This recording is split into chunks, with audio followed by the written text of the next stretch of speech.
סרטון מהיר איך ליצור שיר בעזרת בינה מלאכותית. אנחנו נבחר בתוכנה שנקראת sanu.com.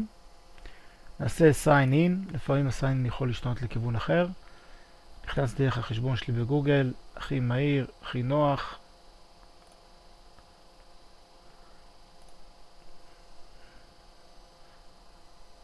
יופי, בפנים אני הולך לקריאייט, בוחר קאסטום שמאפשר לי בעצם הרבה אפשרויות שאני בוחר אותן, אז אני בוחר קאסטום, קופי פייסט לשיר שיצרתי עם בינה מלאכותית ב-ChatGPT, ירושלים עיר קסומה, עטופה באור ואהבה חמה, הרי הסביב ככתר זהב וסוד בליבה לעד נכתב, מקסים. ביקשתי ב-ChatGPT שיכתוב לי שיר בחרוזים בשפה העברית. בוחר בסטייל של המוזיקה, יש פה כל מיני סגנונות, אפשר ללכת ל-ChatGPT ולבקש את כל הסגנונות. אפשר גם, אני אוהב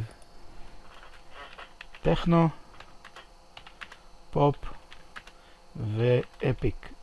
זה 3 סגנונות שאני רוצה שהוא ירכיב לי מהם שיר.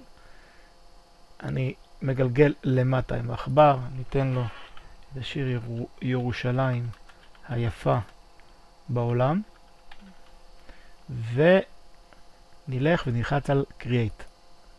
אנחנו נמתין, הוא עכשיו יוצר לנו 2 שירים, כל שיר 2 שירים, כל שיר בסגנון שונה קצת, תכף נראה, נוכל לשמוע אותם. בואו נשמע את השיר, קצת מהאמצע.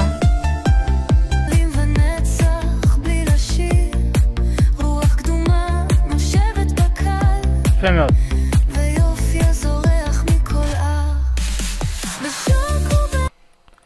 על מנת להוריד את השיר, לחיצה פה, 3 נקודות, דאונלוד, נבחר MP3 אודיו.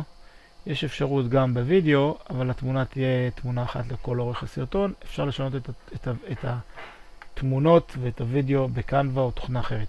בכל מקרה נבחר MP3 אודיו, הוא מוריד לנו את השיר, יוצר לנו. ברגע שהוא סיים, אם אתם בכרום, אתם תראו פה פתיחה של הקובץ, ואפשר לראות ירושלים, עיר היפה בעולם, נלחץ עליה פעמיים,